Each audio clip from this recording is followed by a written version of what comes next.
شہر اللہ المحرم، جسے محرم الحرام بھی کہا جاتا ہے. محرم کا لفظی معنی ہے حرام کیا گیا، یعنی جس مہینے کی حرمت ہے، جس میں بہت سے ایسے کام حرام کیے گئے ہیں جن کو ایک مسلمان نہیں کرتا یا ان کا کرنا اس کے لیے حرام میں آتا ہے. محرم کے مہینے کو شہر اللہ کہا جاتا ہے، اللہ کا مہینہ. اور اللہ کی طرف اس مہینے کی اضافت تعظیمی ہے، یعنی اس مہینے کی تعظیم کی وجہ سے اس کو اللہ کا مہینہ کہا جاتا ہے. اس سے اس مہینے کی امپورٹنس کا پتہ چلتا ہے. صحیح مسلم کی روایت میں آتا ہے، ابو ہریرہ رضی اللہ عنہ سے روایت ہے کہ رسول اللہ صلی اللہ علیہ وسلم نے فرمایا، رمضان کے بعد سب سے افضل روزے اللہ کے مہینے محرم کے ہیں. تو گویا اس مہینے کی بھی خاص عبادت پھر کیا ہوئی؟ روزے. عشر ذی الحجہ میں تو پہلے 9 دن کے روزے تھے، لیکن اس میں پورے مہینے میں سے جب بھی آپ چاہیں روزے رکھ سکتے ہیں. ضروری نہیں کہ پورے ہی مہینے کے روزے رکھیں جیسے رمضان میں رکھے جاتے ہیں، لیکن 10 تاریخ کا روزہ جو ہے اس کی خاص فضیلت ہے. محرم الحرام کی ایک اہمیت کی وجہ یہ بھی ہے کہ یہ ہجری سال کا پہلا مہینہ ہے، تو یہ مہینہ عظمت اور برکت والا ہے اور حرمت والا ہے.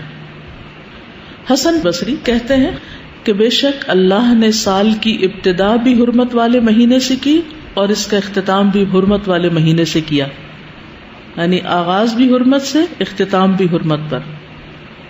سال میں رمضان کے بعد اللہ کے ہاں محرم سے بڑھ کر عظمت والا کوئی مہینہ نہیں. تو اس سے کیا پتہ چلتا ہے کہ اگر کسی چیز کی ابتدا میں بھی حرمت ہے اور انتہا میں بھی، تو پھر ان دو کے بیچ میں کیا ہونا چاہیے؟ اس کا خاص خیال رکھنا چاہیے. یعنی جس کام کے آغاز میں اور جس کے اختتام پر خصوصی ہدایات دی جائیں اور اللہ سبحانہ تعالیٰ کی عبادت اور خصوصاً روزے وغیرہ کی عبادت کی طرف متوجہ کیا جائے تو سال بھر بھی پھر اس کی عادت اپنا لینی چاہیے. نئے سال کا آغاز جو ہے وہ دعا سے کرنا چاہیے. عبداللہ بن ہشام سے روایت ہے، وہ کہتے ہیں کہ جب مہینہ یا سال آتا تو رسول اللہ صلی اللہ علیہ وسلم کے صحابہ یہ دعا اس طرح سیکھتے جیسا کہ وہ قرآن سیکھتے.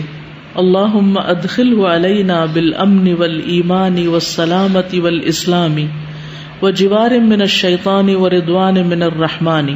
اس کا معنی ہے، اے اللہ اس مہینے کو یا اس سال کو ہمارے اوپر امن اور ایمان، سلامتی اور اسلام کے ساتھ، شیاطین سے بچاؤ یا شیطان سے بچاؤ اور رحمان کی رضامندی کے ساتھ داخل فرما. محرم کا مہینہ چونکہ حرمت والا مہینہ ہے تو اس مہینے میں خاص طور پر آپس میں ایک دوسرے پر ظلم کی ممانعت ہے. قرآن مجید میں آتا ہے، ان عدت الشہور عند اللہ 12 شہرا فی کتاب اللہ یوم خلق السماوات والارض منها 4 حرم ذلک الدین القیم فلا تظلموا فیہن انفسکم.